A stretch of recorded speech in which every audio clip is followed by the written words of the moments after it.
Well, to find out more about what happened, we can cross to our correspondent in Beirut, Leila Molana-Allen. Leila, first of all, your own apartment was destroyed in this blast. Tell us firstly what you saw in terms of the explosion and what happened. It was just after 6 o'clock in the evening yesterday. We were looking into what had just happened at the port. There had been some sort of small explosion or fire, trying to find out what had happened. And we heard what we thought was a jet or an aircraft of some sort flying overhead that seemed to be flying very low over the buildings. And that is something that's quite common here in Beirut.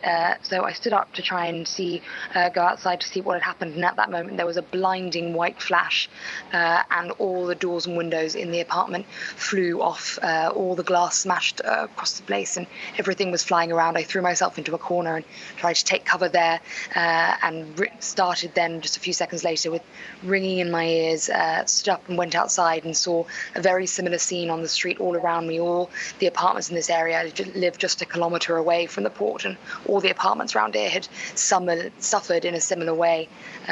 People coming out of their homes looking very dazed, bloodied, quite a lot of people with bleeding injuries, particularly from that flying glass.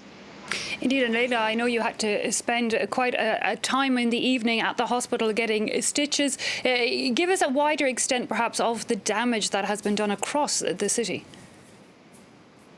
Well, my area is just one of the communities that's been destroyed here. Really, the whole city of Beirut has been very badly affected by this. Many buildings in the popular downtown areas are not standing anymore. They simply don't exist now. The frontises have been ripped off, and of course, many people injured as a result. People were out yesterday. The city was opened up, and people were also out trying to get things because we had been told there would be a renewed lockdown for COVID-19 this weekend with evening curfew. So it was a very busy evening, and at the hospitals, hundreds and hundreds of injured people turning up at hospitals saying they simply couldn't cope. The local hospital here at about 9 p.m. said they'd had 500 people already. They couldn't cope with any more. So they were begging people without serious injuries to wait or to try and deal with it themselves. So those of us who had those tried to do what first aid we could at home, and eventually in the early hours I managed to go to a hospital to get stitches there for the injury that I had. And they told me they'd had 300 people in just 3 hours, and they were running low on many different kinds of antibiotics, tetanus shots, many things that they needed to treat people because they had had so many injuries come in. Indeed. I mean, this blast coming at a time that Lebanon, already in the midst of its worst economic crisis to date, this port that has been largely destroyed, what impact will that have on the longer term in the country? This will have an enormous impact. This is the main way that Lebanon gets goods into the country.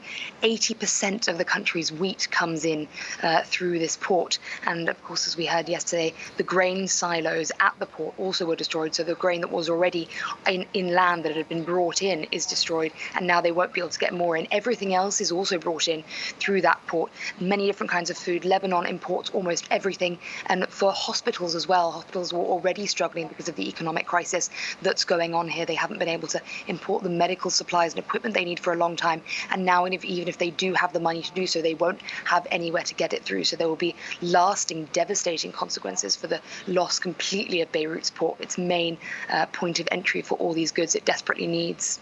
And Leila, of course, questions still remain as to how exactly this blast happened. Officials have said, though, that the cause was ammonium nitrate, which was stocked for years in that port area without security measures. How are people reacting to that news?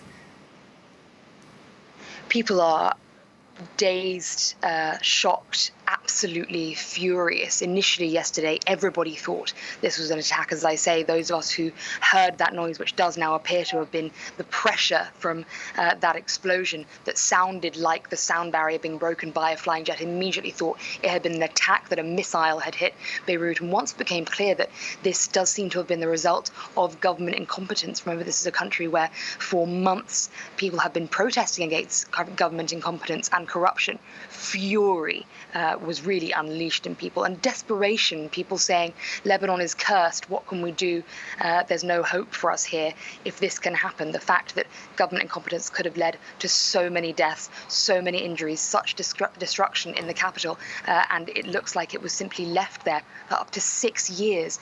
This level of deeply flammable, deeply explosive material, and there are various rumours flying around at the moment. Nothing's been made clear, but there are rumours going around that the reason this happened was because there had been some air holes left in that container, and they were filled up for fear that this ammonium nitrate might be stolen. If that's the case, then people are even more furious that that was put ahead of people's safety. And while the authorities are saying that this was due to be shipped, the fact that it does seem to have been sitting in that container for so long suggests to a lot of people that it was simply forgotten about. Okay, Leila, we'll leave it at that for now. But